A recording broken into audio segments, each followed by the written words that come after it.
Sí, buenos días. Bienvenidos a todos los participantes a esta videoconferencia el día de hoy. Con el permiso de todos ustedes, voy a movilizarme un poco el tapaboca. En nombre del magistrado presidente del Tribunal Supremo de Justicia, doctor Michael José Moreno Pérez, y también de el vicepresidente de la sala, el magistrado vicepresidente de la Sala de Casación Civil del Tribunal Supremo de Justicia, doctor Guillermo Blanco Vázquez. Les damos la más cordial bienvenida a esta videoconferencia, en la serie, el ciclo de videoconferencias que estamos realizando a través de la Escuela Nacional de la Magistratura.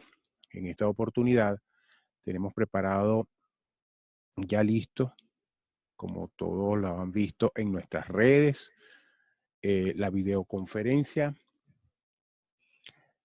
Eutanasia como Derecho Fundamental, que va a estar a cargo del doctor Antonio Bello Lozano Márquez, que ya está presente con nosotros en esta sala para llevar toda la información pertinente a lo que es esta, por decirlo, innovación, la eutanasia. Es un tema muy sensible, yo lo veo sensible, pero como me dijo en una oportunidad el doctor Lozano, tiene que ser analizada y estudiada. Y él está aquí en este preciso momento para darnos toda la información que requerimos y conocer al respecto de esta práctica, la eutanasia. Pero antes vamos a compartir nuevamente la pantalla e iniciando ya detenidamente nuestra videoconferencia.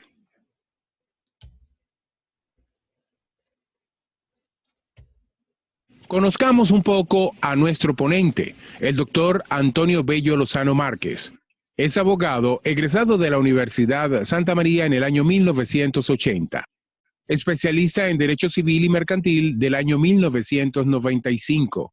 Doctorado en el año 2005 en Ciencias Jurídicas, mención Derecho Procesal Civil. Experiencia académica. Desde el año 1982 hasta el año 1995 ha sido profesor de pregrado en la Facultad de Derecho de la Universidad Santa María, en las materias de Historia de las Fuentes Jurídicas, Derecho de Familia, Teoría General del Proceso, Derecho Procesal Civil Especial y Derecho Probatorio. Desde el año 1994 hasta el año 2017, ejerce como profesor de posgrado de la Universidad Santa María en las áreas de especialización y maestría, en las cátedras de procedimiento ordinario, procedimientos ejecutivos, régimen de los recursos, derecho probatorio. Profesor de doctorado en Derecho Constitucional, seminarios de Derecho Procesal Constitucional, Constitución, Tribunal Supremo de Justicia y Ley Orgánica del Tribunal Supremo de Justicia. En el año 2016, fue profesor contratado en la Escuela Nacional de Fiscales del Ministerio Público. Desde 1980 hasta el año 2017, labora en libre ejercicio como abogado socio y director del escritorio Bello Lozano Márquez, Sociedad Civil. Foros y ponencias. Foro Colegio de Abogados del Estado Nueva Esparta. Ponencia, Sistemas Fundamentales para la Apreciación de las Pruebas en el Proceso Civil del año 2011. Primera Jornada de Derecho Procesal Civil en el Estado Guárico, en memoria del doctor Humberto Cuenca. Ponencia, Consideraciones sobre la acción popular de inconstitucionalidad. San Juan de los Morros, año 2012.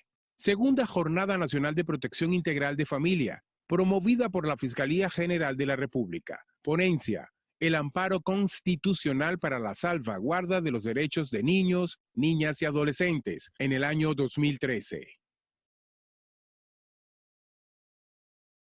Foro, segunda discusión del proyecto de Código de Procedimiento Civil, Tribunal Supremo de Justicia. Ponencia, aspectos probatorios en el proyecto de reforma del Código de Procedimiento Civil. Caracas, marzo 2015. Foro, Universidad Santa María, reforma del Código de Procedimiento Civil. Ponencia, aspectos probatorios de la reforma. Caracas, julio 2015. Foro, Colegio de Abogados del Estado Zulia, reforma del Código de Procedimiento Civil. Ponencia, aspectos probatorios de la reforma. Caracas, agosto de 2015. Segundo Congreso Internacional de Derecho Procesal Civil. Tribunal Supremo de Justicia. Moderador de la Mesa sobre Derecho Probatorio. Caracas, noviembre de 2015. Entre el año 2015 y 2016, fue participante en la Comisión Técnica de la Asamblea Nacional encargada de la revisión del proyecto para el Código Procesal Civil. Obras publicadas.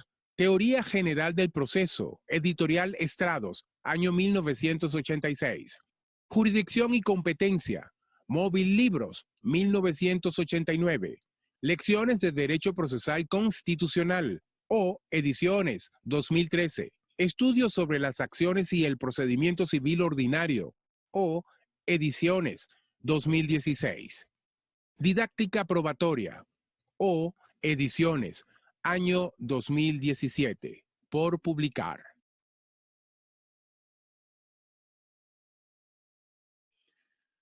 Bueno, allí escucharon ustedes el currículo del doctor Bello Lozano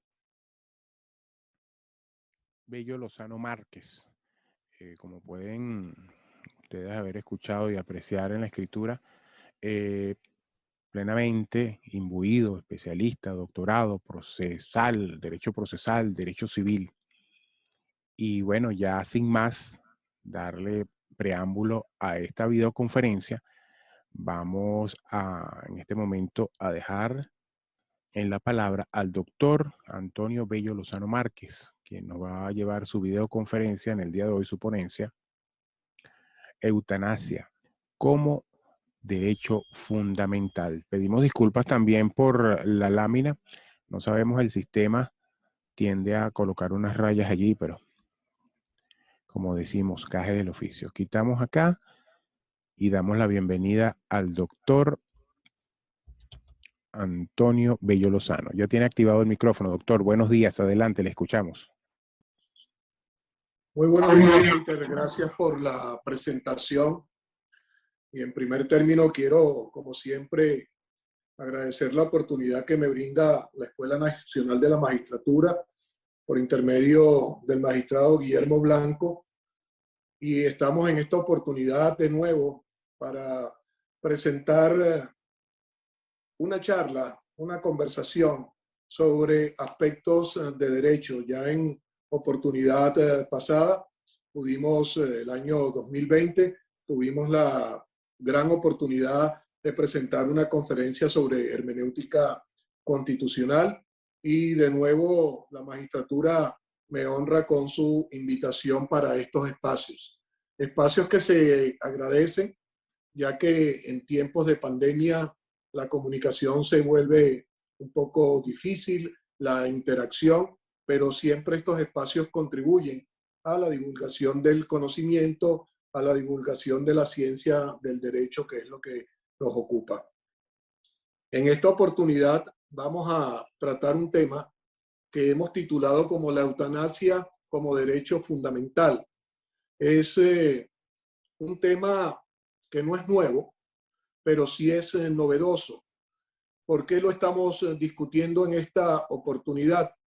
Porque recientemente, en diciembre del año 2020, el Congreso de los Diputados en España aprobó una ley sobre eutanasia. Asimismo, en Nueva Zelanda se aprobó un referéndum mediante el cual el pueblo neozelandés acepta una ley de eutanasia, la cual va a entrar en vigencia a finales de este año 2021. Es un tema, como bien decía Peter en la introducción, que resulta polémico. Polémico por las diversas posturas que se pueden tener en relación con el mismo. Se puede estar a favor, se puede estar en contra de la eutanasia. Y valga esa polémica, por ejemplo, para hacer referencia reciente, este fin de semana, me enteré que un sacerdote venezolano que trabaja en el Vaticano y que forma parte de un grupo de WhatsApp en el cual intervienen varios colegas, decidió como una forma de protesta retirarse de ese grupo por señalar que el grupo está promoviendo la eutanasia, lo cual en criterio de la Iglesia es un atentado contra la vida.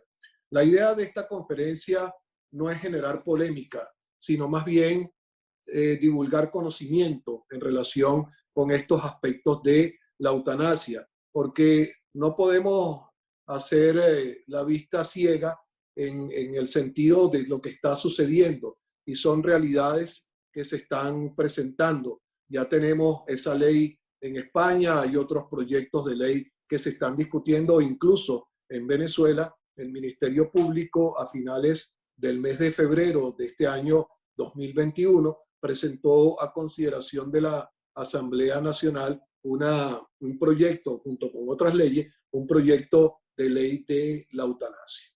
Entonces, la idea es divulgar el conocimiento y, repito, no generar la polémica, más bien generar el debate, generar la discusión, siempre en un tono donde haya igualdad. Se puede estar en contra, se puede estar en favor, pero siempre hay que respetar las opiniones de cada quien. La perspectiva que hemos tomado para esta conferencia tiene que ver con el señalamiento de los aspectos constitucionales en relación con el tema de la eutanasia. Es decir, señalar, explicar, dar a entender si la eutanasia está prevista o no en la Constitución, o si puede entenderse que disposiciones constitucionales son aplicables a un contexto eutanásico. Esa es la idea, y por eso el título, la eutanasia como derecho fundamental, porque en nuestro criterio la Constitución no es otra cosa sino un catálogo de derechos fundamentales. Agradezco a todos los que están presentes en esta exposición, y de entrada que sepan dispensar cualquier criterio que no esté conforme con sus creencias, con sus modos de ver las cosas, pero es sencillamente eso, presentar algo para el conocimiento y saber que está allí y que puede ser discutido. En un primer momento vamos a hablar de lo que son los derechos fundamentales, ya que ese es el título de la conferencia. Y para hablar de derechos fundamentales, ¿por qué hablar de derechos fundamentales? Es básicamente la interrogante. Porque muchas veces hay un desconocimiento absoluto en relación con los derechos fundamentales. Incluso se tiende a asimilar lo que es un derecho fundamental con los derechos humanos, siendo que los derechos humanos son una categoría de derechos fundamentales, básicamente. Los derechos fundamentales se recogen en la Carta de Naciones Unidas, producto de la Segunda Guerra Mundial, esa reunión en Naciones Unidas y esa carta para tratar de acabar con la figura del nazismo, del fascismo, y que no se repitieran esos crímenes horrendos que se suscitaron con motivo de la Segunda Guerra Mundial. Después esos derechos se han ido acrecentando, se han ido desarrollando en el tiempo, y sencillamente se dice que los derechos fundamentales se prevén en la Carta de Naciones Unidas y que cuando se traducen en la Constitución de un país se transforman en derechos humanos. Básicamente, los grandes tratadistas de la materia, entre ellos actuales, como es el profesor Luigi Ferrajoli, establece que los derechos fundamentales no son otra cosa sino derechos subjetivos. Derechos subjetivos bien de carácter positivo o de carácter negativo. Cuando hablamos de carácter positivo, se entiende de prestaciones a cumplir, de prestaciones a realizar, de llevar a cabo. Y cuando hablamos de carácter negativo, se trata de conductas dirigidas a no causar daño, a no causar lesiones. Los derechos fundamentales tienen características propias, entre ellas la universalidad. Son derechos que están en todo el orbe, en todo el mundo, y que pueden estar contenidos o no en la norma. Puede ser que se dé esa parte de positivizar los derechos como tal y se le dé nombre y apellido en la norma, pero eso ni siquiera es lo elemental. Puede ser que el derecho humano, como es el contexto de que vamos a hablar de la eutanasia, no aparezca contenido en la constitución de una república, en las leyes de una república, y por eso no significa que el derecho humano no exista o que no deba ser protegido. Cuando se hace esa clasificación de derechos humanos, de derechos fundamentales, perdón, estamos hablando de los derechos humanos, de los derechos públicos, de los derechos civiles y de los derechos políticos, entre otros. Diversos autores, entre ellos el filósofo alemán Robert Alexy, dice que esos derechos fundamentales no son otra cosa sino mandatos de optimización, de manera de que haya una realización en la más alta medida de ese derecho. Entonces, se le tilda, se le califica como fundamental para optimizarlo, para elevarlo a una jerarquía superior, de manera tal que sea privilegiada su aplicación, de que sea privilegiada su observancia. Por su parte, el autor Nogueira Alcalá, cuando habla de los derechos fundamentales, siempre hace referencia a lo que es la interpretación de los derechos fundamentales. Y lo básico y lo fundamental de esto es que la interpretación siempre tiene que ser favorable a este tipo de derecho.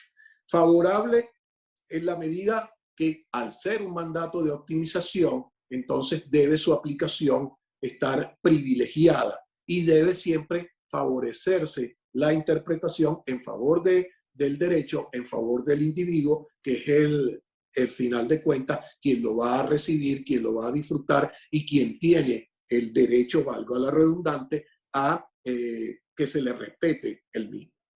Para ello, se toman en cuenta, para esa interpretación favorable, diferentes técnicas que tienen que ver también con lo que es la hermenéutica. Esas técnicas, entre otras, son la ponderación, la proporcionalidad, la razonabilidad, la maximización, el efecto de irradiación, la proyección horizontal y el principio pro persona. Un principio que, por ejemplo, el autor nacional, el profesor Román Duque Corredor, establece que es el principio básico de la interpretación de los derechos fundamentales. Estamos hablando de ponderación, estamos hablando de proporcionalidad, por mencionar dos de esas figuras que he mencionado. La ponderación no es otra cosa sino las prudentes soluciones. Es lo que llama Gustavo Zagrebelsky, el gran autor italiano, las prudentes soluciones a cada caso. ¿Y eso qué implica? Implica observar esos derechos fundamentales bajo la visión del desarrollo en conjunto, es decir, en su globalidad, no un derecho en particular, sino un desarrollo como parte de un conjunto mayor. Y eso es fundamental para que su desarrollo, su aplicación sea óptima. Dice Zagrebelsky que lo que se busca es un desarrollo en conjunto, más no un declive en conjunto. Y entonces también hablamos de la proporcionalidad. La proporcionalidad tiene que ver al momento de que al juez, a la persona que lo va a aplicar, le corresponda interpretar, establecer bajo ese concepto, bajo ese criterio de proporcionalidad, qué es lo que debe privilegiar, cuál es el sacrificio entre el derecho y la situación del sujeto. ¿Se privilegia el derecho o se privilegia el sujeto? y por supuesto siempre la proporcionalidad debe tener en cuenta el respeto del contenido esencial, del contenido básico, del contenido fundamental de la norma. Pues bien, entrando ya en materia, hecha esta breve introducción sobre lo que son los derechos fundamentales, necesariamente para hablar de ello y en un contexto de eutanasia, nos tenemos que referir a lo que es la dignidad humana, porque esa va a ser la piedra angular de todo lo que voy a conversar de ahora en adelante. La dignidad humana está prevista en la Constitución Nacional. El artículo 2 establece el valor democrático y social, el Estado democrático y social de derecho y de justicia, que tiene como valores superiores del ordenamiento a la persona y a la protección de los derechos humanos. Fíjense que allí no aparece la dignidad humana como tal, pero el artículo siguiente sí, el artículo 3 establece que es una función de Estado lo relativo a la dignidad humana, proteger la dignidad humana. Muchas veces cuando uno pregunta en las aulas de clase a los alumnos ¿y qué es la dignidad humana?, uno observa con cierto temor, por decirlo de alguna manera, que ese elemento no se tiene claro, que no hay claridad en establecer lo que es la dignidad humana. Si no tenemos claro el concepto, mal podemos aplicarlo, mal podemos desarrollarlo. Entonces es un criterio básico, un criterio fundamental. Es más, muchas veces la discusión surge en relación a dónde debería estar ubicada la dignidad humana en el contexto constitucional. Si en el artículo 2 como un valor superior o si en el artículo 3 como una función de Estado. Bueno, está en el artículo 3, es una función de Estado y ya vamos a explicar qué significa esa función de Estado. Pero independientemente de que esté en el artículo 2 o que esté en el artículo 3, lo importante es que la Constitución la consagra. La Constitución establece que es una función del Estado la dignidad humana. ¿Le queremos dar el contexto de un valor superior? Vamos a dárselo. Y con eso no hay ningún problema.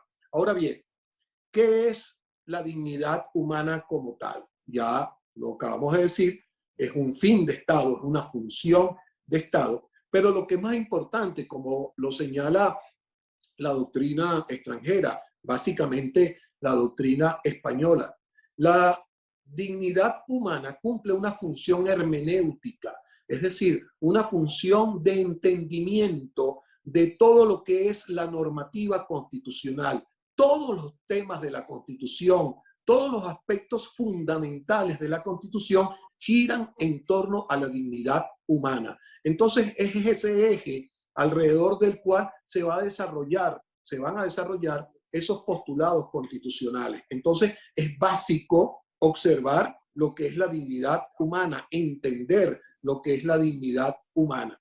Aparte de tener una función hermenéutica, también es un principio rector de los poderes públicos. Los poderes públicos tienen que ejercer sus funciones, tienen que ejercer su actividad en base a la dignidad humana. En tiempos como los actuales, en tiempos de pandemia, de crisis sanitaria, de vacunación, de afectación a la salud pública, ¿cuál es el criterio fundamental? La dignidad del individuo, la dignidad del paciente, la dignidad humana. Y en eso no es solamente el Ministerio del Poder Público para la Sanidad o para la Salud, sino todos los poderes públicos, el Poder Ejecutivo, el Poder Legislativo, el Poder Judicial, tienen que observar, tienen que ver que hay que respetar la dignidad humana, que el contexto de dignidad es fundamental para el desarrollo de su función. Puede ser que nos pregunten, y cuando hablamos de dignidad humana, ¿en qué sentido? En el sentido positivista, ¿cómo se ve? ¿Cómo se observa? ¿Cómo se ha de tener? Bueno, no es otra cosa, sino la autonomía del individuo, la seguridad, la libertad, la igualdad y la protección. todos esos elementos, esos 5 elementos, son parte de las características de la dignidad humana. Entiéndase, repito, autonomía, seguridad, libertad, igualdad, protección. Hablábamos hace un momento que se trata de un fin de Estado. Y cuando la doctrina se refiere a un fin de Estado, lo que señala es que se denominan así para diferenciarlo de los ideológicos o del gobierno mismo y que determinan la actividad legítima de los órganos estadales que actúan de conformidad con los valores superiores del sistema normativo constitucional. Las Naciones Unidas ha señalado que el Estado de Derecho y los derechos humanos son las dos caras de un mismo principio, la libertad para vivir con dignidad. Entonces,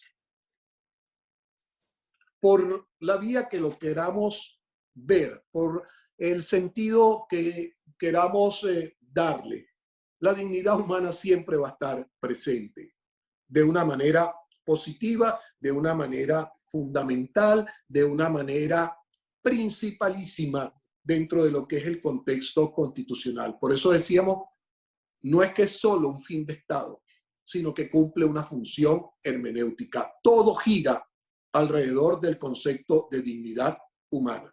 Y cuando vamos a hablar de eutanasia, necesariamente tenemos que hablar de dignidad humana.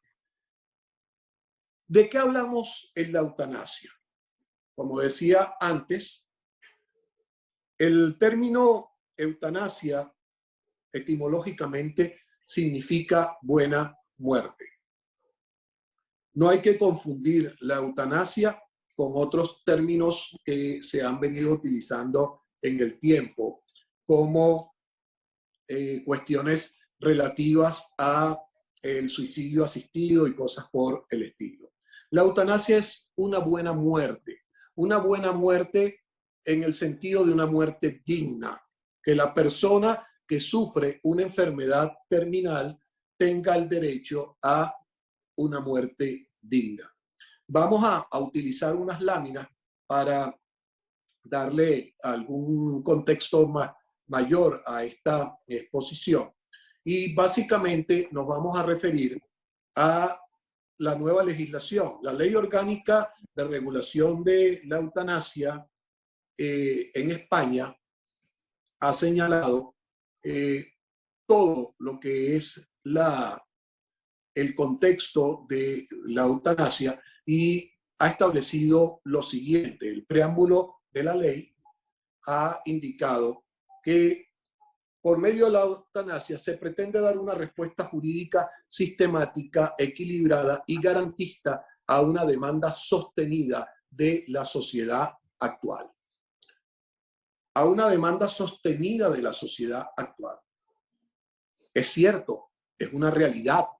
Hay gente que sencillamente no está con el criterio de la eutanasia como tal, considera que no es válido, que no se puede quitar la vida de una persona, que nadie tiene esa condición como tal. Y por el otro lado, tenemos lo que prevé la Ley Orgánica de Regulación de la Eutanasia, la LORE para decirlo por su acrónimo. Sencillamente es dar una respuesta jurídica a un planteamiento actual. Entonces, hay un contexto de personas que requieren de esa situación, que requieren de una solución a sus padecimientos.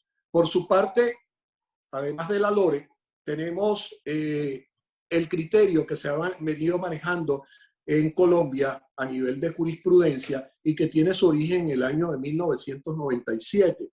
Hay sentencias posteriores, hay otra del 2014, pero en el 1997, que fue la sentencia que da origen a todos estos criterios de jurisprudencia, señaló que morir dignamente involucra aspectos que garantizan, luego de un ejercicio sensato e informado de toma de decisiones, que la persona pueda optar por dejar de vivir una vida con sufrimiento y dolores intensos. le permite alejarse de tratamientos tortuosos que en vez de causar mejoras en su salud, lo único que hacen es atentar contra la dignidad de los pacientes.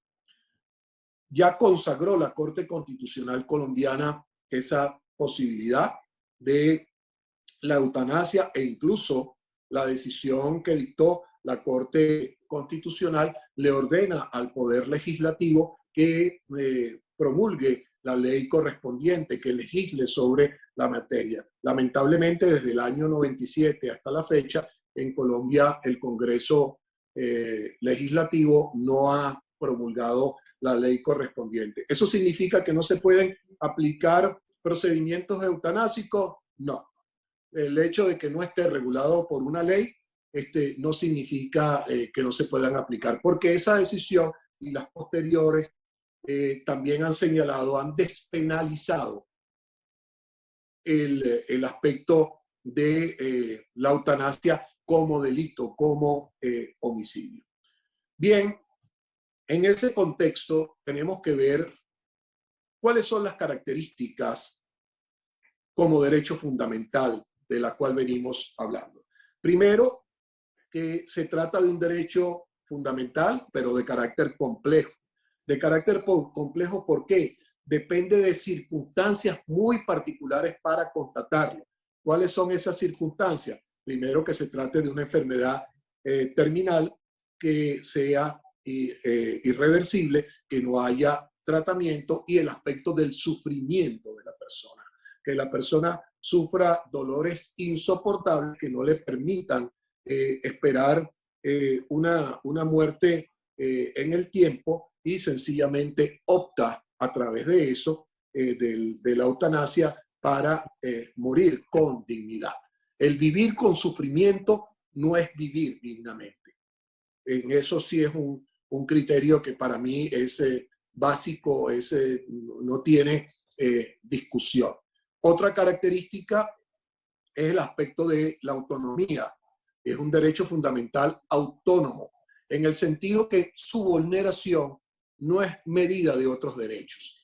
¿En qué sentido? Porque muchas veces se discute, bueno, es que si se aprueba la eutanasia se estaría violentando el derecho a la vida, que está constitucionalmente protegido. No, son dos cosas completamente distintas. La cuestión de la vida es tener una vida digna, que se pueda vivir en condiciones aceptables de salud, de vivienda, de acceso a los servicios básicos, de acceso a los medios económicos suficientes para subsistir. Eso es una vida digna, pero no es para mí una vida digna tener sufrimiento, agonías, con todo lo que ello representa. Cuando hablamos de esta situación y presentábamos el aspecto del contexto constitucional, hay dos normas básicamente que hay que ver, que hay que tomar en cuenta. Son el artículo 59 y el 61 de la Constitución. El artículo 59 establece que Venezuela es un Estado laico donde se respeta la libertad de religión y de culto, donde observamos en el contexto nacional que la preponderancia, el mayor número de personas siguen la fe cristiana, la fe católica, mejor dicho, y siendo que el catolicismo prohíbe las prácticas de eutanasia. Pues bien, el comentario a realizar, el comentario a formular no es otro, sino que el hecho de que exista una libertad de religión y de culto no significa que van a haber imposiciones. Por el hecho de que la mayoría sea católica y esté en contra o sigue los preceptos de la Iglesia Católica de prohibir de prácticas eutanásicas, no por ello han de afectarse a aquellos que no siguen esta religión. Hay que respetarla, hay que tomarla en cuenta, pero también hay que respetar las otras religiones e incluso aquellos que no profesan ningún tipo de fe. En relación a la objeción de conciencia, el artículo 61 establece ese principio de la objeción de conciencia. Si lo tomamos en relación con la eutanasia, pudiéramos pensar que existe algún tipo de antinomia, de contradicción entre lo que prevé la ley del ejercicio de la medicina y el código de deontología médica, que básicamente establecen que el deber principal del médico es salvaguardar la vida, es la salvaguarda de la vida. Ahora bien, el hecho de que exista esta objeción de conciencia significa que no se puede aplicar un contexto de eutanasia. Lo que no se puede es obligar, en todo caso, al médico a practicarla. Si a ver, vamos, tiene también un derecho a respetar sus convicciones, pero la práctica no debe ser prohibida, no puede tener la restricción en el hecho de la objeción de conciencia. La Sala Constitucional del Tribunal Supremo de Justicia de Venezuela ha hecho referencia a la ponderación y señala que la ponderación de los valores en conflicto debe privar el interés del paciente ante una situación de muerte inminente o a corto plazo. Entonces, ambos son valores constitucionales: la dignidad humana, el Estado laico y la objeción de conciencia. Están dentro de la misma Constitución, están previstos en la Constitución. Ahora bien, alguno tiene más peso sobre otro. Es allí donde entra el factor de la ponderación. El juez, al decidir, necesariamente tiene que ponderar, y tiene que ponderar, como lo decíamos antes, tomando en cuenta prudentes soluciones y observar las circunstancias del caso. Por una parte puede estar la ética médica, los juramentos médicos, pero por el otro lado está el sufrimiento del paciente, el padecimiento del paciente y todo lo que esto conlleva, todo lo que esto representa. Pues bien, siguiendo en este orden de ideas, decíamos que se trata de enfermedades graves e incurables, que son partes de las condiciones, por eso se entiende que es un derecho complejo. La LORE ha señalado, señala en su artículo 3, que se entiende por enfermedades terminales graves e incurables aquellas que por su naturaleza originan sufrimientos físicos o psíquicos constantes e insoportables, sin posibilidad de alivio que la persona considere tolerable, con un pronóstico de vida limitado en un contexto de fragilidad progresiva.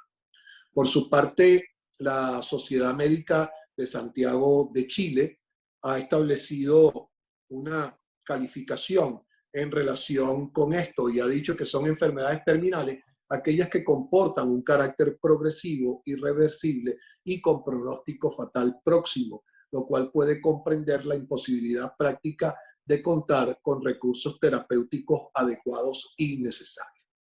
La Sociedad Española de Cuidados Paliativos, SECPAL, ha hecho la clasificación de las enfermedades terminales.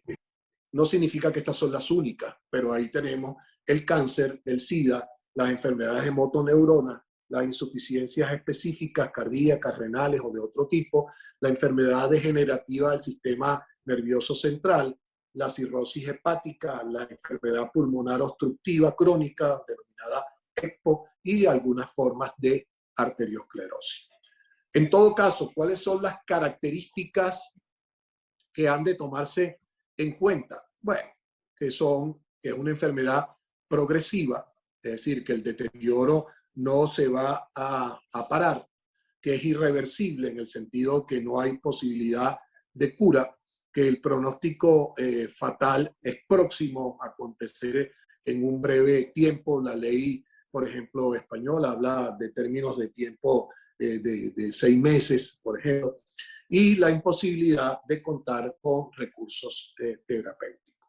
No se tienen las soluciones al problema, no se tiene el remedio para esa condición de la enfermedad ni nada por el estilo. Pero en todo caso, lo que es importante ver es lo que regula la ley. Esas condiciones para poder ejercer un contexto de eutanasia. Entre esas condiciones podemos obtener la siguiente: disponer de toda la información posible, incluida la relativa a los cuidados paliativos, solicitud voluntaria desprovista de presiones externas por parte del paciente, es decir, que sea el paciente quien lo quiera, que sea el paciente quien lo desea. El paciente no quiere seguir viviendo con ese padecimiento y que su decisión sea producto de su voluntad, sea una decisión de carácter autónoma. Y en esto hay que hacer algún tipo de señalamiento. No siempre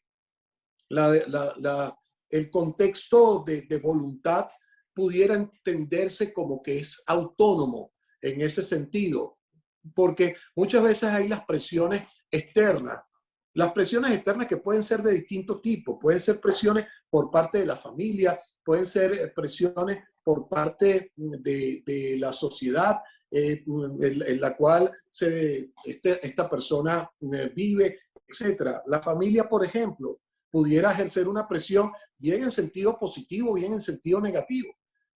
Pudiera la familia decirle, no, vamos a esperar, estamos contigo hasta el final y creemos que te puedes curar y tenemos esperanza en esto, hay ciertas posibilidades o no. O pudiera ser un contexto negativo, en el sentido que la familia diga, mira, oye, piénsalo bien porque nos estamos arruinando con tu enfermedad, es muy costosa, o sigues o representas una carga, no me dejas desarrollar mi proyecto de vida como está.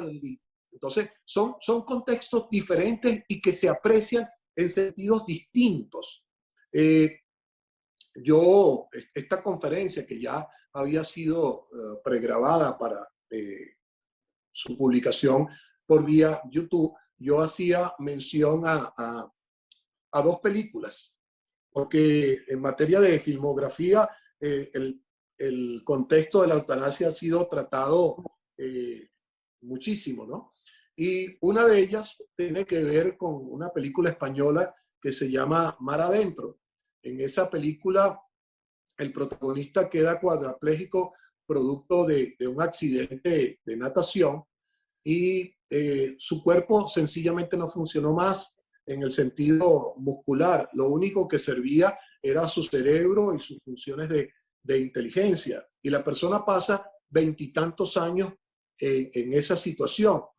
Y él pide a los tribunales en España, y se lo niegan, que le apliquen un contexto de eutanasia, porque él decía que no podía vivir bajo esa forma y que todo el daño que le estaba causando a su familia, todo lo que eso generaba, ¿verdad? Entonces allí hay una decisión voluntaria dentro de un contexto de enfermedad. Pero, por ejemplo, si vemos otra película que tiene que ver con la vida del científico Stephen Hawking, a Stephen Hawking, que tenía una enfermedad degenerativa muscular, pronosticaban que su promedio de vida iba a ser superior a 2 a 4 años y sobrevivió 50 años.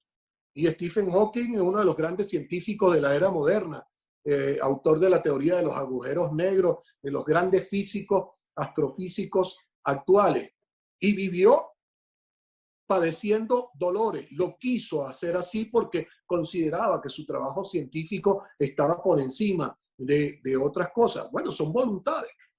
En el caso español no soportó, en el caso de Stephen Hawking sí soportó, pero en todo caso, entonces se tiene que es una voluntad libremente expresada. Se debe, entre esas condiciones, sufrir una enfermedad grave e incurable o un padecimiento crónico e imposibilitante certificado por un médico responsable. ese contexto puede variar de una ley a otra, en donde lo hay en países como Holanda, como Bélgica, en algunos estados de la Unión Americana que permiten la eutanasia. Algunos hablan del médico responsable, otros hablan de junta médica.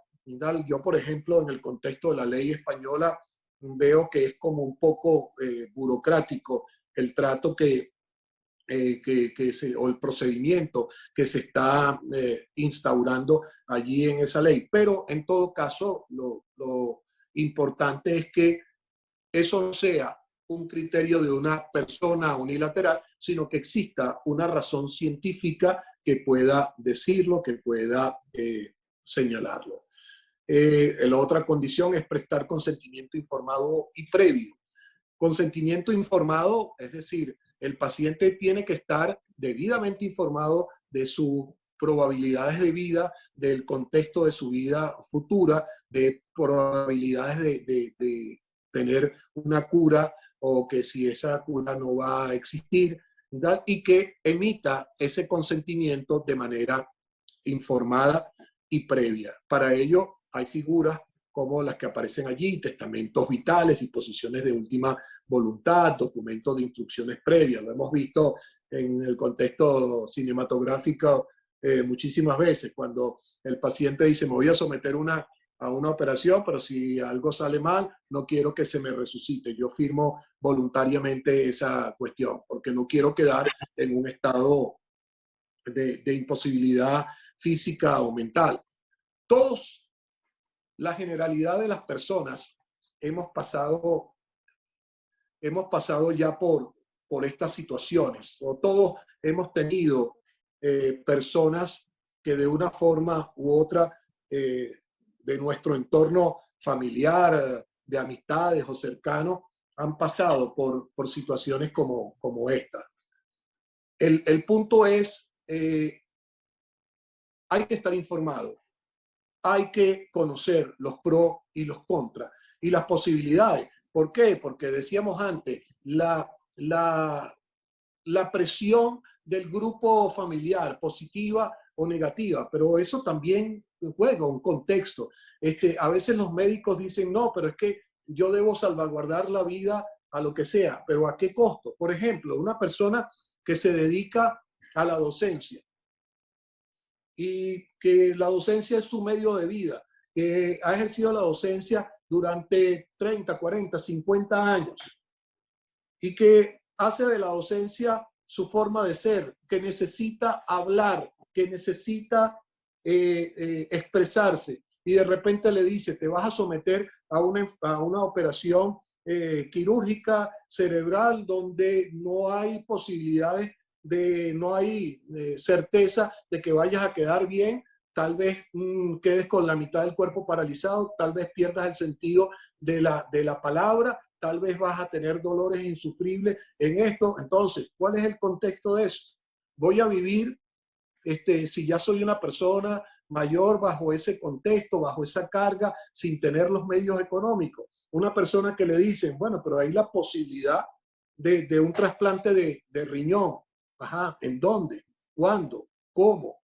¿Cuál es el costo de eso? Nadie que no haya pasado por eso no entiende lo que es el contexto, por ejemplo, de un tratamiento de diálisis, de todo lo que sufre y todo lo que padece un paciente que semanalmente tiene que someterse a una diálisis 3 o 4 veces, y cómo disminuye su calidad de vida en esa situación. Entonces, si la persona, incluso a eso, está en una situación país de que no hay medicamentos para la diálisis, de que no, o que vive en zonas remotas que le cuesta hacer ese tratamiento, no hay que pensar, no hay que tener en cuenta el contexto eugenésico. Yo creo que por lo menos es discutible la situación. Decía hace un momento, al empezar la conversación, que un padre venezolano manifestó su rechazo a esta cuestión. Yo, de repente, quien me esté escuchando en esta conversación, pudiera pensar que que no creo en Dios, no creo en la religión, por el contrario, soy una persona profundamente religiosa. Creo en Dios y en la Virgen con fe y con devoción.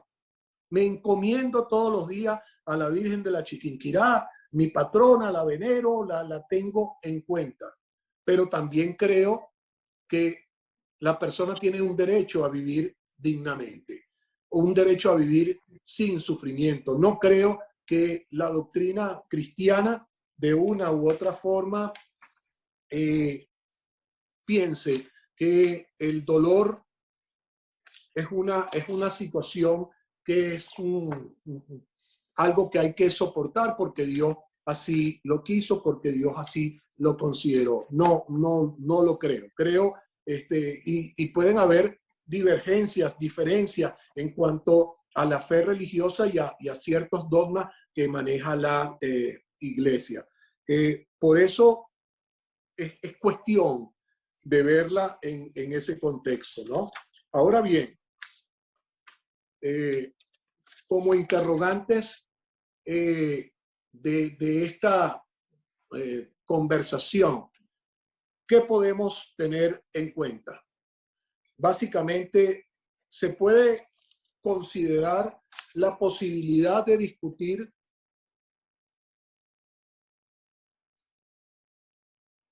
legislativamente un proyecto de ley de eutanasia.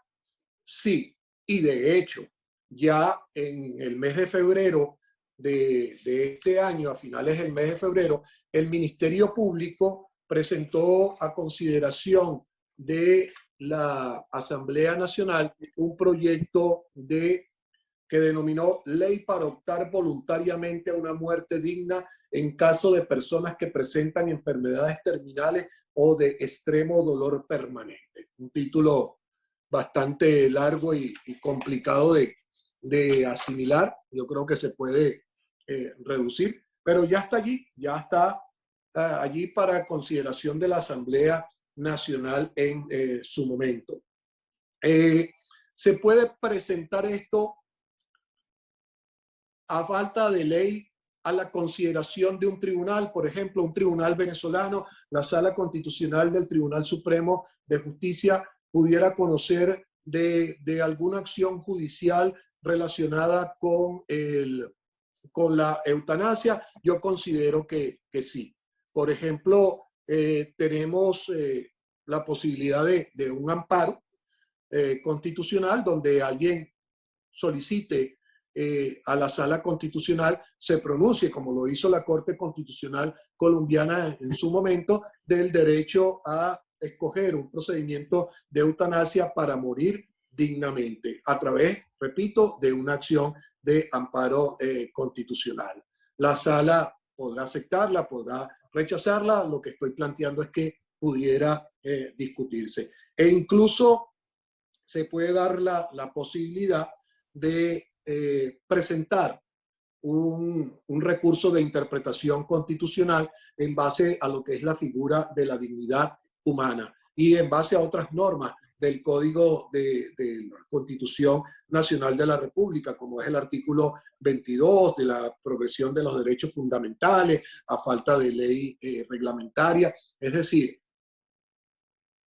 la interpretación al texto fundamental por parte de la Sala Constitucional pudiera darse para discutir un aspecto de eutanasia bajo contexto como el que ya está presentando la ley, asimilando la doctrina extranjera, asimilando la legislación extranjera y los conceptos propios, es decir, que se trate de enfermedades terminales, de enfermedades incurables, de enfermedades que no tengan un pronóstico, o que tengan un pronóstico de muerte a corto plazo y no hay que prolongar la agonía de una persona. Yo creo que sí, yo creo que se puede dar. Por supuesto, toda discusión genera puntos de vista de un lado y de otro. Por ejemplo, un artículo del autor Adelio Miseroni, publicada en el Acta Bioética del año 2000, Este autor Miseroni es consultor del programa de bioética de la Organización Panamericana de la Salud. Tiene un criterio distinto y dice, por ejemplo, ¿qué debemos entender por dignidad? No solo los hombres tienen dignidad por el solo hecho de ser tales, razón por la cual debemos descartar desde luego cualquier acepción que pretenda relativizar este concepto. Desde esta perspectiva ontológica, la dignidad de la persona humana es absoluta, existe independientemente de su situación social, política y religiosa. Y señala este autor que en consecuencia cualquier legislación que pretenda despenalizar la eutanasia homicida entendida en términos restrictivos e inaceptable desde un punto de vista ético y jurídico. En efecto, la dignidad de la persona es un principio básico de cualquier Estado social y democrático de derecho y por ende es un principio que necesariamente debe inspirar todo el ordenamiento jurídico nacional. Repito, son criterios, se aceptan, se respetan, pero no se comparten. En el criterio de que consideramos que la eutanasia es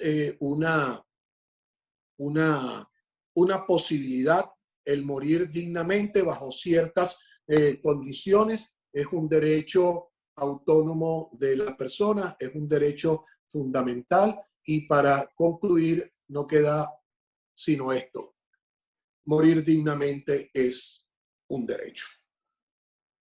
Esta exposición está contenida y me aprovecho la oportunidad y pido las excusas por anticipado de promocionar uno de mis últimos trabajos que se trata de ensayos de derecho constitucional y derecho parlamentario. En este libro, en la parte de derecho constitucional, trabajamos el tema de la eutanasia y trabajamos el tema de los derechos fundamentales, entre otros ensayos. Cualquier información que requieran del libro, ahí tienen la página www.oediciones.com y pueden obtener cualquier información que tengan al respecto. Bien, con esto termino esta exposición.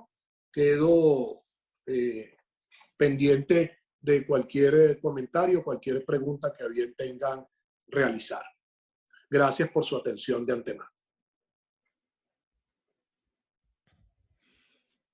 Gracias a usted, doctor, por su excelente exposición al respecto de este tema, muy controvertido, pero de verdad de todo lo que ha dicho, y lo habíamos tenido ahí en concreto, muy de acuerdo, lo sensible, pero eutanasia como derecho fundamental, tiene que seguir fuertemente el análisis. Antes de comenzar ya con el ciclo de preguntas y respuestas y comentarios, vamos a saludar y damos las gracias a la presencia de todos los participantes en esta videoconferencia. Saludamos a la directora general de la Escuela de la Defensa Pública, la doctora Verónica Soto, como también al doctor Jesús Gerardo Peña Rolando, coordinador general de la Inspectoría General de Tribunales. También la rectora del Estado Miranda, jueza rectora Zulay Bravo. El doctor Félix Camargo, docente de la Escuela Nacional de la Magistratura. También presentes jueces, varios jueces y juezas de diferentes circuitos. En los estados presentes Apure, Amazonas, Aragua, Anzoátegui, Cojedes, Barinas, Delta Macuro, Sucre, Miranda, Portuguesa, Táchira, Trujillo, Lara, Monagas, Estado de La Guaira, Zulia y Yaracuy. Y también, bueno, presente abogados y abogadas de distintas salas del Tribunal Supremo de Justicia. Vamos a quitar en este momento, colocamos acá y revisamos el chat. Como podemos ver, infinidad de saludos. Por acá le manda un saludo doctor Anabel Ruiz González. Buenos días, presente. Tengo el gusto de compartir este momento con quien fuera mi profesor de Derecho Probatorio en mi alma mater, Universidad Santa María. Hará este año más de 37 años. Saludos, Era doctor yo. Antonio Bello. Sí. No hablemos de años, por favor. Bueno, esa es la experiencia. Por acá, saludos también. Buen día, un placer compartir este espacio. Buenos días a todos. Gracias a la Escuela Nacional de la Magistratura por tan honorable invitación de la ciudad de Guanare. Estado portuguesa, jueza Doris Coromoto Aguilar Pérez. Muchas gracias. Siguen los saludos. Estoy revisando lo que ya han escrito en el chat y voy a revisar en este preciso momento lo que está actualizado para que puedan hacer sus comentarios o preguntas que le podamos hacer al doctor Lozano, al doctor Antonio Bello. Por acá, doctor, usted hablaba de recomendaciones de una película. Yo las voy a buscar, porque es muy interesante tener al tanto este tema. Por acá alguien que no colocó su nombre cuando ingresó, que le recordamos a todos nuestros participantes, al ingresar a la cuenta Zoom antes de la videoconferencia, el sistema le pide un nombre. Colocan el nombre para uno poder identificarlos acá. Por ejemplo, esta persona que escribió algo muy importante, muy interesante también, pero dice iPhone, aparece es la marca de su celular. La persona coloca acá, recomiendo una película que se llama Yo antes de ti. Trata sobre la eutanasia. Entonces vamos a anotarla allí. No, hay muchas. ¿Ah? Hay muchas películas. Yo recomiendo esa Mar Adentro porque en esa película Mar Adentro se hace mucha insistencia con lo que hemos hablado del tema de la dignidad humana.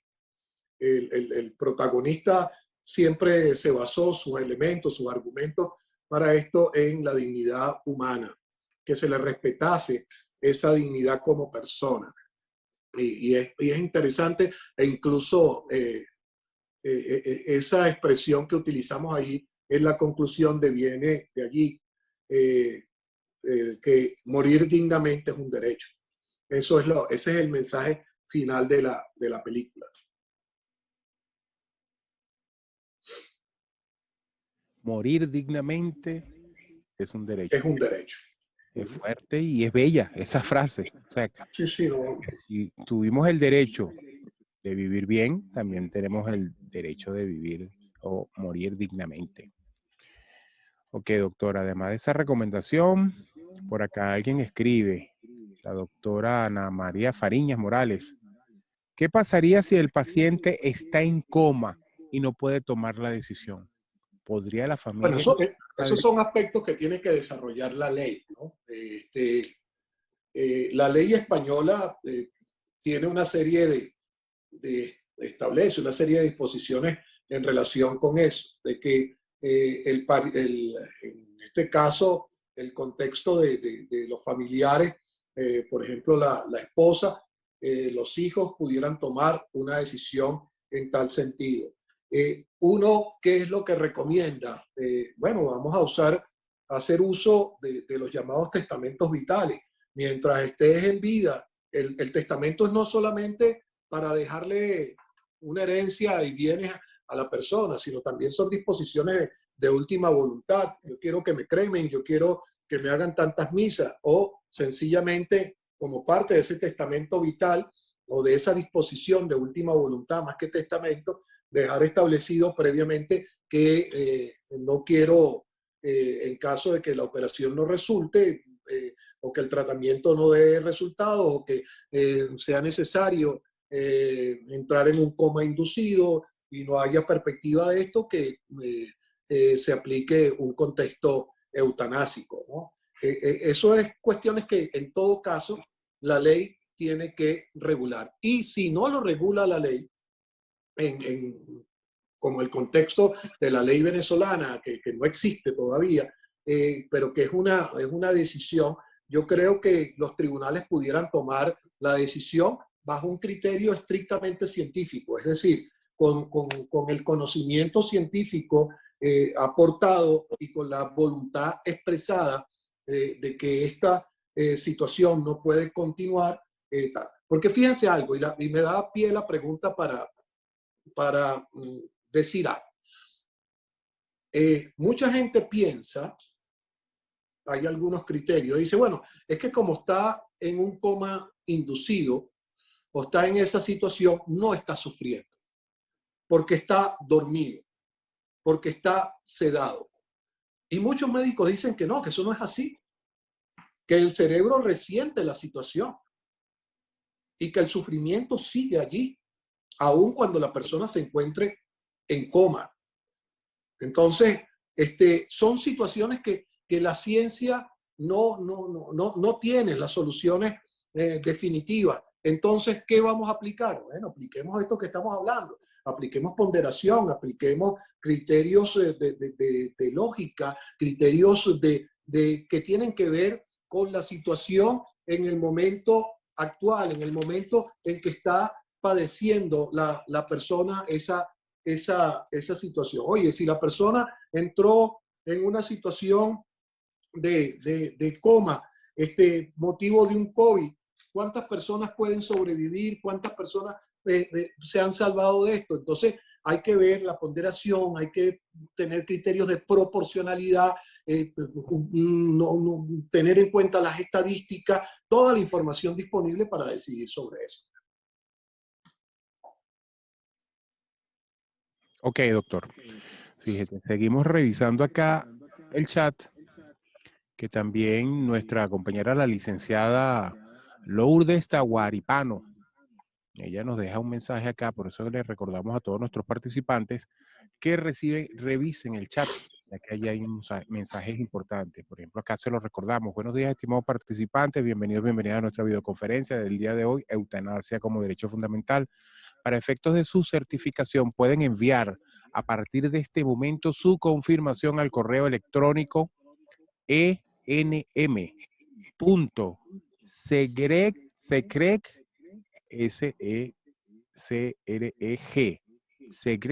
secreg@gmail.com. Por su seguridad les recomendamos no compartir datos personales en este chat. Gracias a todos y todas, honramos su presencia. También escribe acá la doctora Damaris Mujica reiterando esta información, que manden sus datos al correo enm.secreg@gmail.com. Gracias a todos. También escriben por acá, comparto su criterio, doctor. Muchas veces, como familiares de pacientes terminales, somos egoístas y nos aferramos a mantenerlos con vida, sin considerar su dignidad y sufrimiento. Escribe por acá, no tiene el nombre. También, cuando se trata de pacientes con enfermedades terminales que están conectados a aparatos médicos y el sufrimiento crónico, sus familiares deciden desconectarlos para que muera en paz. Allí la polémica sería porque ya sería una muerte inducida, no natural o espontánea, dice por acá el doctor José. Perdón, no te entendí la pregunta, Peter. ¿Qué me decía? Ya, que estoy bajando un poquito.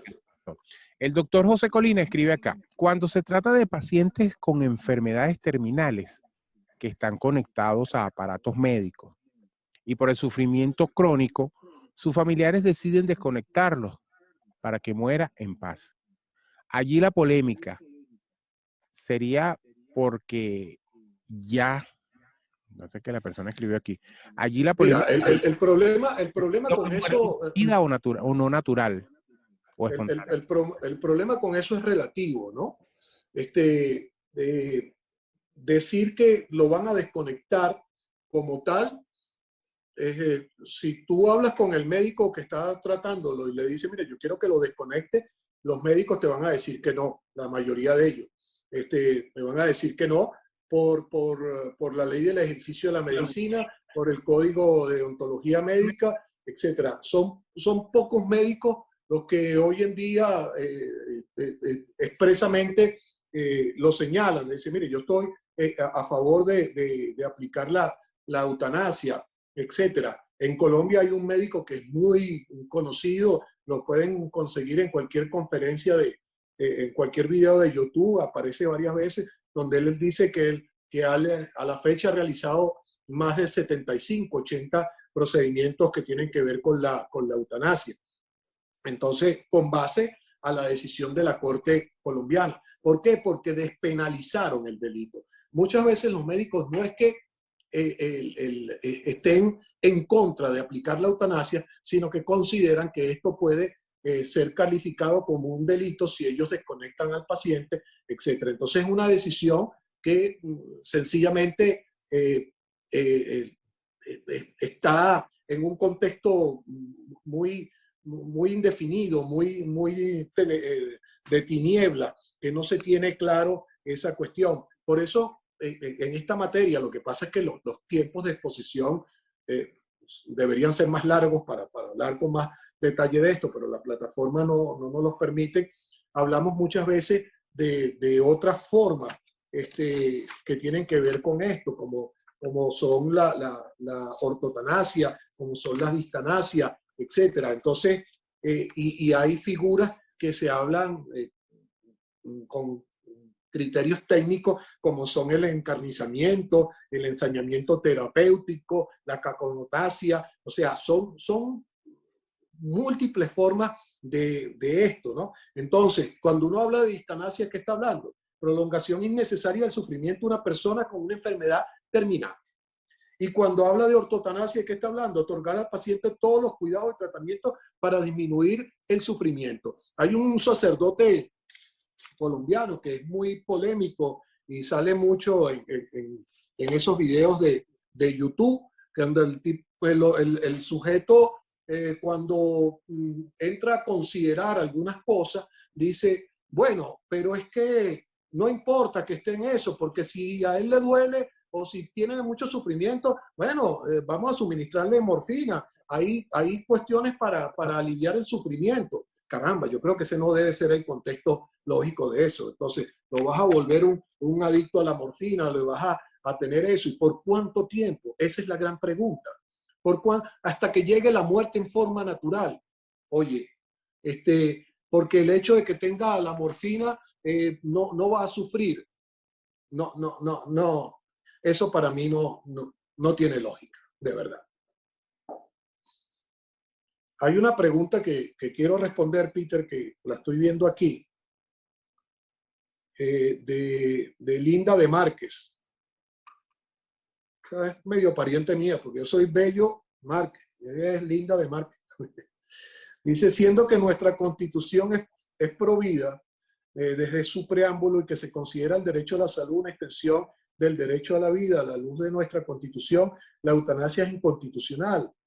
Debe entonces someterse a un referéndum consultivo. Si bien es cierto que la Constitución es provida, la Constitución es provida en un sentido de vida digna, de dignidad humana, y por eso hablamos e insistía tanto en el criterio de la dignidad humana como concepto hermenéutico, es decir, todo gira alrededor de eso. La Constitución protege la vida digna, la dignidad humana, y si no hay dignidad en la vida, en el tratamiento de vida de esa persona, ¿por qué no pensar en la eutanasia? Entonces pensar en una muerte digna. Entonces esos son los parámetros. Yo no creo que sea inconstitucional. Yo creo que es más bien objeto de interpretación de la Sala Constitucional. Si la Sala Constitucional, por ejemplo, lo ha hecho en otras oportunidades, se ha pronunciado en otras materias. Hay casos, por ejemplo, un caso que es bien particular de una persona que murió y dejó su semen congelado y posteriormente la esposa solicita que se le insemine con ese semen congelado y resulta que la persona había fallecido de un cáncer testicular y la clínica decía que no podía hacer esa inseminación por el alto riesgo que esto representaba. Ahí la sala consideró que sí era posible, ordenó la inseminación y dio criterios en relación a la salud, dio criterios en relación a esa situación. Entonces, así como se pronunció en aquel momento sobre eso, así como se ha pronunciado la sala en otros aspectos relacionados con la vida, y leíamos una decisión de la sala en la disertación, yo creo que por vía, la vía lógica sería plantear cualquier persona con legitimidad para ello, y todos los ciudadanos lo tendríamos en todo caso, plantearon por vía de un recurso de interpretación la posibilidad de considerar procedimientos de eutanasia en Venezuela bajo condiciones específicas. Porque como lo decíamos, un derecho, si bien autónomo, también es complejo. No es que cualquier persona va a pedir que se le dé muerte por cualquier situación. No. En contextos como lo que hemos analizado, como los que analizó la Corte Constitucional Colombiana, como los que ha tenido en cuenta la Ley Orgánica de Regulación de la Eutanasia en España, como los que existen en otros países del mundo en ese sentido. Justamente lo que estamos señalando no es que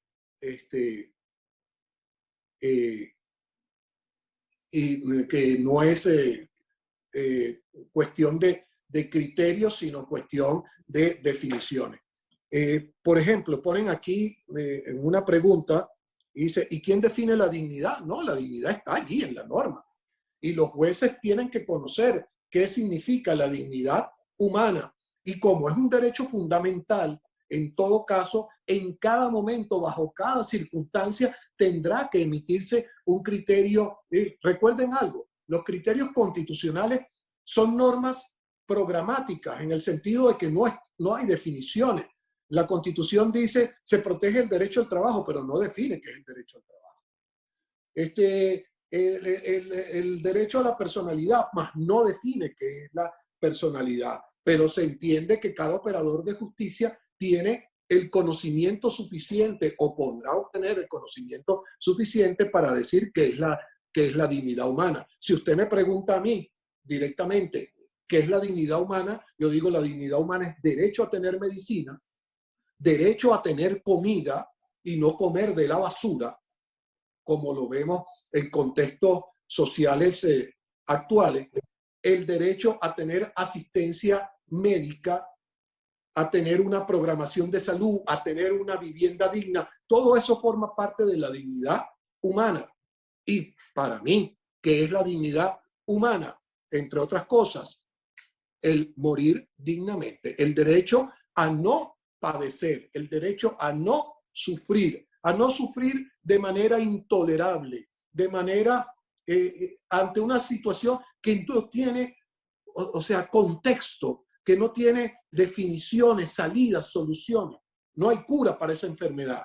Entonces, si no hay cura para esa enfermedad, ¿qué vamos a esperar? 10 años más de padecimiento, de sufrimiento. Stephen Hawking duró 40 años más, 50 años más, sufriendo lo indecible, porque así lo reseña su biografía. Pero tenía una misión de vida distinta, pero no todos somos Stephen Hawking, definitivamente.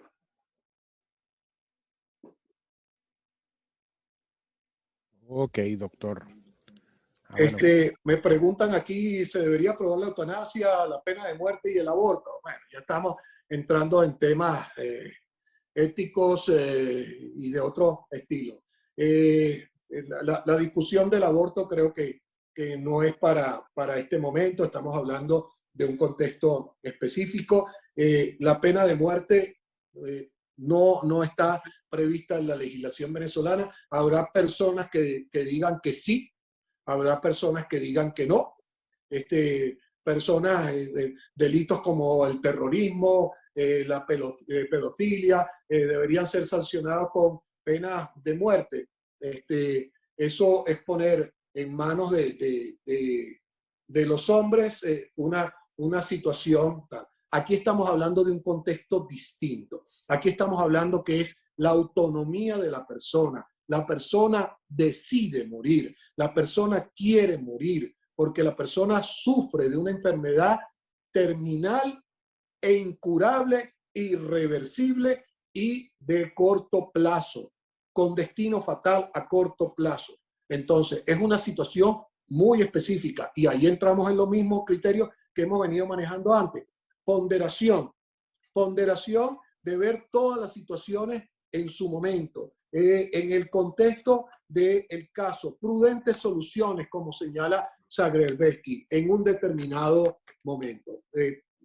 Me disculpa quien hizo la pregunta, pero tengo mis criterios muy particulares en cuanto al aborto, en cuanto a la pena de muerte, pero no creo prudente discutirlo en este momento. Creo más bien nos estamos centrando en el tema de la eutanasia y eso es lo que quiero dejar sentado. Gracias, doctor. Bueno, usted estuvo revisando acá parte de lo que escriben nuestros participantes. Por acá es un tema muy complejo. Cada quien tiene una opinión religiosa, moral y legal muy diferente. No, por supuesto. Y como lo decía en un principio, Peter, o sea, el sacerdote que decidió retirarse del grupo porque estábamos promoviendo este foro. Yo respeto su opinión. Lo que quiero dejar claro, tener en cuenta, es que esa es una información que está allí y es una realidad que está allí. Y tenemos una ley, un proyecto de ley de eutanasia que ya está girando, que ya está cursando. ¿Qué vamos a hacer? ¿No vamos a hablar de esto? Sí, vamos a hablarlo, vamos a discutirlo. Y cada quien tendrá su proyecto y cada quien tendrá su opinión y cada quien, por ejemplo, en el momento en que la ley de eutanasia salga a la consulta popular, la podrán emitir. Y estamos en una sociedad democrática. Si la mayoría de las personas dicen que no, bueno, no habrá contexto eutanásico, sencillamente. Pero lo que estamos dando a entender que en otras latitudes, en países tan cercanos como Colombia y en países tan afines como es España, entonces ya ese contexto se está discutiendo. Fíjense que en los Estados Unidos, que es nuestro otro gran referente en esa materia, en la Unión Americana, en 50 y tantos estados de la Unión, tan solo 3 han aprobado el contexto de eutanasia. Un sistema federal con sus propias constituciones estadales. Entonces, son cuestiones que son temas delicados, pero valga la oportunidad para decirlo. Yo creo que esos son los temas que hay que discutir. Yo creo que esos son los temas relevantes que hay que, por lo menos es lo que a mí me interesa hablar y plantear. Podemos hablar de otras cosas, sí. Queremos hablar de procesal civil, que es mi área también de desarrollo de experiencia. Y queremos hablar de pruebas, vamos a hablarlo cuando quieran. No hay problema. Pero hoy, en este momento, en base a esa situación novedosa de la ley española y a los criterios que están, me pareció que era interesante por lo menos discutir el tema. Es más, si la polémica surge, si la discusión surge, yo creo que la finalidad de la conferencia se logró. Es eso, que cada quien opine y que cada quien manifieste. Alguien pregunta, derecho a la vida y eutanasia, ¿acortar la vida o acortar la muerte? No es acortar la vida, es llegar a la conclusión a que se va a tener lugar, porque la vida en esas condiciones, en mi criterio, Antonio Bello Lozano Márquez, sencillamente no es vida. Y entonces, ¿y si el destino final es la muerte? Bueno, si para allá vamos, bueno, vamos a tratar de llegar de la manera menos dolorosa posible y de la manera menos traumática posible. Bueno, doctor, usted sigue revisando allí. Aquí, mira, siguen saliendo más comentarios. Derecho a la vida y eutanasia. Bueno, lo de acortar la vida o la muerte. También por acá, lo legal no siempre es ético, ni lo ético es moral. En un supuesto, aquí mire, en un supuesto negado que se apruebe la eutanasia, eso significaría que se aplicaría gratuito en el sistema público. Entonces, los que no... No sé. Hay que ver qué dice la ley al final. Pues esto lo escribe la doctora Linda de Márquez. No sé. O sea, el proyecto lamentablemente no lo tengo a disposición, lo he buscado, no lo... Lo que pasa es que el proyecto salió una vez que este ensayo ya estaba escrito. Y entonces he tratado de obtener el proyecto, pero no lo he tenido a disposición. Pero me imagino que no, que no es a nivel público nada más, sino que a nivel privado, la práctica privada, los médicos podrán llevar a cabo procedimientos de eutanasia. Sí, en el supuesto que la ley se apruebe. Pero ya es un ejercicio adivinatorio porque no tengo el material en la mano. Este tema trae infinidad de interrogantes. Cuando un paciente solicita de manera voluntaria, de forma verbal o escrito, ¿eso debe ser legalizado? Me imagino que esta interrogante es una persona redacte como una especie de documento y lo deja.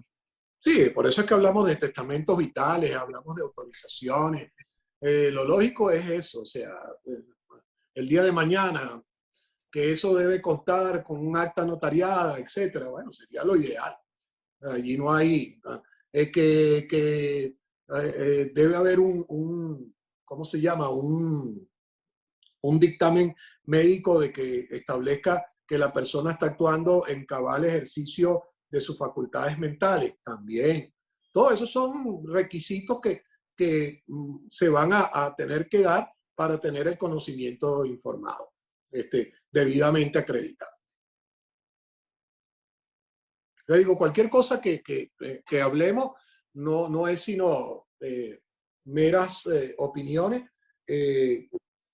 Por ejemplo, la ley española salió en el mes de diciembre del Congreso de los Diputados.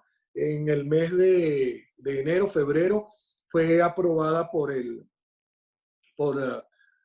la Cámara del Senado y ya partidos políticos en España manifestaron que van a acudir ante la Corte Constitucional en España para impugnar la ley. Ese es su criterio, eso es válido y habrá que esperar. El punto es que el mundo sigue girando, el mundo sigue desarrollándose y el derecho es parte del mundo y el derecho tiene que desarrollarse. No estoy diciendo con esto que la ley de eutanasia debe aprobarse. Es mi criterio. Decir que estoy de acuerdo con procedimientos eutanásicos. No sé qué pueda decir la ley. En su momento se discutirá, en su momento se tratarán de aportar los criterios que se tengan, pero es una idea que tiene que ver con cuestiones que están aconteciendo, pues, y sencillamente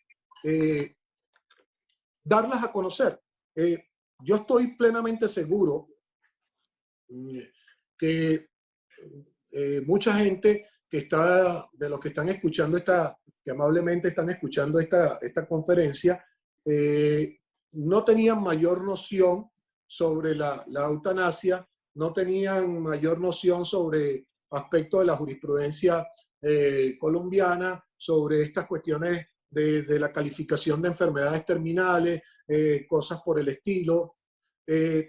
Y bueno, con esto lo que tratamos es contribuir, sembrar algo, dar una información muy particular. Entonces, claro, en el contexto lógico que debería hacerse el día de mañana, quien preguntaba sobre la ley de eutanasia, bueno, se tendrán que formular los foros donde esté los médicos, donde esté los representantes de los pacientes, donde esté la iglesia, donde esté el colegio o los representantes de los colegios de abogados, etcétera, para discutir y cada quien aportar sus ideas. Eso es lo lógico. En una sociedad desarrollada y que se hagan los procesos de consulta, así como se ha presentado o se debe presentar las consultas para un código de procedimiento civil y que la gente se manifieste. Bueno, también presentarlas aquí. Lo que sí es interesante es que la sociedad participe, porque muchas veces tenemos la comodidad de no hacer las cosas. Que hay una ley de tal cosa, nos quejamos de la ley después de que salió, pero decimos, bueno, pero si la ley estaba ahí, ¿por qué no se preocupó de esto? ¿Por qué este colegio de abogados? ¿Por qué esta universidad no dio su opinión? ¿Por qué no se manifestó a favor o en contra? ¿Por qué la sociedad médica? ¿Por qué esto? O sea, es una sociedad y todos los integrantes de la sociedad deberían participar, no solamente los representantes acreditados en la Asamblea Nacional. Que el día de mañana que van a decir, bueno, que la Asamblea está controlada por esto y salió de aquí la ley. Bueno, pero hay medios de expresarse, de impugnar, de hacerse ver, de hacerse notar en algún momento. Yo creo que eso es lo importante. Bueno, sí, gracias, doctor. Bueno, ya. Me das un previo, quería agradecer porque mencionaste hace un momento allí, Peter, que estaba presente la doctora de la Defensa Pública y el doctor Rolando de la Inspectoría General de Tribunales. Agradezco su presencia al doctor Rolando también porque en una oportunidad escuché una de sus conferencias y se refirió a mi persona en términos muy elogiosos. Muchísimas gracias por estar pendiente de uno y por sus conceptos hacia mi persona. Muchas gracias. Gracias a usted también, doctor. Fíjese, ya casi finalizando, diferentes opiniones que se Yo apenas estaba empezando. Bueno, que yo apenas estaba empezando. Podemos seguir. No, es que es interesante, es un tema que apasiona porque todos somos seres vivos, todos tenemos familiares, todos tenemos seres queridos y nadie quiere hacer eso, de quitarle, por decirlo así coloquialmente, quitarle la vida a otra persona. Fíjate tú lo que estás diciendo, Peter, es tan interesante que es distinto hablar de la eutanasia que hablar del aborto, porque no todos tenemos relación con el aborto, pero sí todos tenemos relación con un pariente, con un familiar, con un amigo que ha padecido una enfermedad grave, crónica e incurable. Mira, acá la doctora Eucre Centeno, vicepresidenta del MOSEF Venezuela, escribe por acá: buenas tardes para todos y todas. Saluda Eucari Centeno, vicepresidenta del MOSEF Venezuela, Movimiento Cristiano Evangélico por Venezuela. Es importante destacar que es un proyecto de ley del cual se hará debate sobre el tema. En el marco del respeto a la democracia participativa, protagónica, entiendo que desde el punto de vista religioso, pues es un tema álgido. Sin embargo, quiero felicitar al doctor por su excelente ponencia, a fin que todos y todas debemos conocer un poco más que están en el tapete, más que está en el tapete. Además, estoy segura, se hará en su momento la debida consulta popular. Gracias por el comentario y bueno, sí, lo veníamos señalando. Son temas álgidos. Y fíjense, voy a hacer una breve referencia a algo. Que es un tema que incluso tratamos también en el libro, en el nuevo libro. Un tema de la gestación subrogada, ¿no? Allí la Sala Constitucional se pronunció en un amparo sobre un aspecto que involucraba el matrimonio entre parejas de un mismo sexo. Eran dos señoras que habían contraído matrimonio en Argentina, porque la ley venezolana no lo permite. A través de un procedimiento de inseminación artificial tuvieron un hijo y lo presentaron en Argentina y después, al llegar a Venezuela, trataron de hacer las diligencias para presentarlo. Incluso, lamentablemente, uno de los miembros de la pareja falleció, víctima de la delincuencia, y el amparo llegó a la Sala Constitucional. El amparo fue favorable, donde la Sala Constitucional, a través de una interpretación evolutiva, dijo, eso es una realidad. si bien la ley venezolana no lo prevé o no autoriza el matrimonio entre personas de un mismo sexo, sin embargo, hay una situación que es real, y en este caso está ese matrimonio, y está una situación de protección a los derechos del niño, que necesita que su personalidad, su nombre, su identidad sea protegida. ¿Qué hizo allí la sala? Emitió un concepto o utilizó una técnica de interpretación evolutiva que tiene que ver en parte con lo que utilizó la Corte Constitucional Española cuando permitió el matrimonio entre personas de un mismo sexo. Es decir, la sociedad avanza, son realidades de la sociedad y hay que tenerlas en cuenta. Como decía la doctora que comentó antes, sí, son materias a discutir, materias a debatir con el debido respeto y sin establecer un antagonismo previo. Decir es que yo soy pro vida, no, hay que escuchar de lado y lado. Y al final, en una sociedad democrática, debe imponerse el criterio mayoritario. Estemos de acuerdo o no estemos de acuerdo con el mismo. No estamos de acuerdo, bueno, impugnemos la ley ante las entidades que son que deben conocer de esto. Ok, doctor. Ya finalizando también, infinidad de saludos por parte de todos los participantes de todo el país. Están escribiendo y dándonos, déjame bajar un poquito aquí el monitor, con mucho volumen. Ok. Y bueno, ya ahí quedan infinidades de preguntas que se formulan nuestros participantes. Pero creo que pusiste un correo allí en la pantalla, ¿verdad? Cualquier pregunta que no haya sido contestada ahorita la pueden formular por allí, con mucho gusto la contestaré. Ok. Sí, bueno, no hace mucho lo colocamos, vamos a colocarlo nuevamente. Estamos en el ciclo de preguntas y respuestas y comentarios. Aquí está el correo electrónico que nos entrega el doctor Antonio Bello para que ya finalizada la videoconferencia, usted pueda escribir directamente con el doctor a ese correo electrónico. Bello Lozano usm@gmail.com.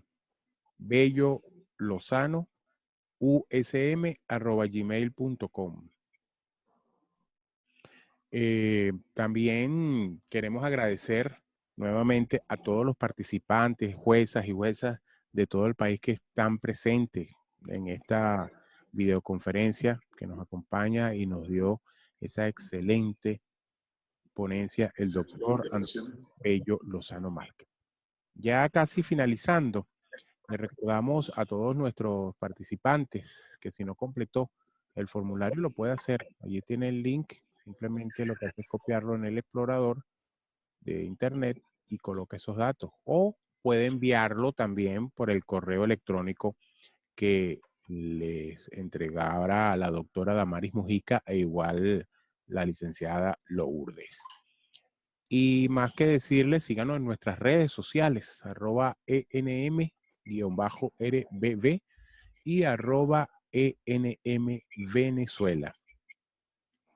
Como también en Facebook y en YouTube, Escuela Nacional de la Magistratura y Revista Magistra. Ya para finalizar, doctor, podemos darle la palabra. Estaba esperando una confirmación acá, pero no me han confirmado. Sus palabras finales para todos los presentes y para la posteridad, a las personas que puedan ver, porque esta videoconferencia se va a subir también al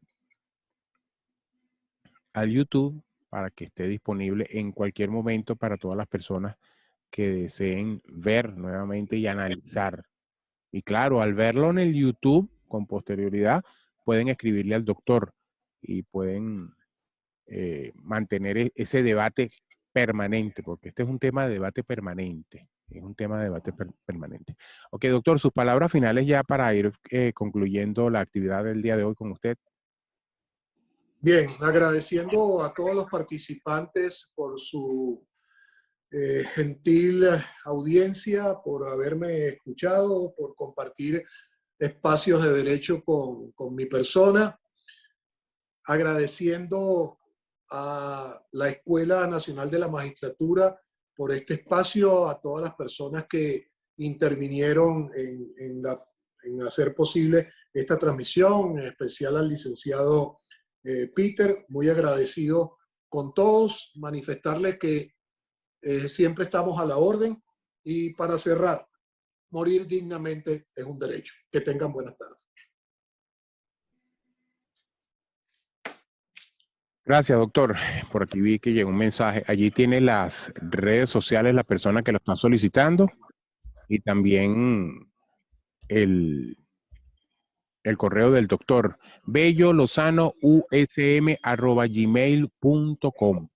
bellolozanousm@gmail.com. Las redes sociales de la Escuela Nacional de la Magistratura, allí la tienen también en pantalla. Agradecemos a todos los participantes por estar presentes ya finalizando esta videoconferencia. Eutanasia como derecho fundamental. Les recordamos siempre seguirnos en nuestras redes y estar pendientes de las próximas videoconferencias que estamos realizando a través de la Escuela Nacional de la Magistratura. Les recordamos también mantenerse y respetar los decretos del Gobierno Nacional al respecto de la pandemia del COVID-19. Manténgase en su hogar, use el tapaboca. Aquí por lo menos estamos realizando esta videoconferencia, todos bajo las medidas de bioseguridad. Alcohol, cloro, tapaboca. Vamos a mantenernos. En nombre entonces del magistrado presidente del Tribunal Supremo de Justicia, doctor Michael José Moreno Pérez, y del magistrado vicepresidente de la Sala de Casación Civil del Tribunal Supremo de Justicia, el doctor Guillermo Blanco Vázquez, le damos las gracias a usted por haber estado presente en esta videoconferencia muy interesante, importante, y que todavía se mantiene el debate permanente como les estábamos comentando, ya que el doctor dejó allí ese correo electrónico para que usted pueda escribir y espere la respuesta del doctor Antonio Bello en cualquier momento. Le damos las gracias a todos ustedes y será hasta otra oportunidad que estaremos con ustedes. Damos las gracias también de parte de todo el personal de la Escuela Nacional de la Magistratura, que hacemos lo posible para que usted se mantenga informado y capacitado en todo momento. El licenciado Domingo Medina, la licenciada Giseli Extraño Castillo, la licenciada Verónica Gómez, la licenciada Lourdes Taguarí Pano, la doctora Damaris Mujica, también muchas veces cuando nos acompaña la licenciada Marlene Salazar. Y con mucho gusto este servidor, Peter Carrión, estaremos atentos en las redes sociales, cualquier información. Esta videoconferencia al finalizar se preparará para subirse también, guindarse en YouTube, en la Escuela Nacional de la Magistratura y en la revista Magistra, para que usted pueda verla nuevamente. Muchas gracias y sigan en sintonía con la Escuela Nacional de la Magistratura. Gracias, el alma mater del Poder Judicial. Gracias.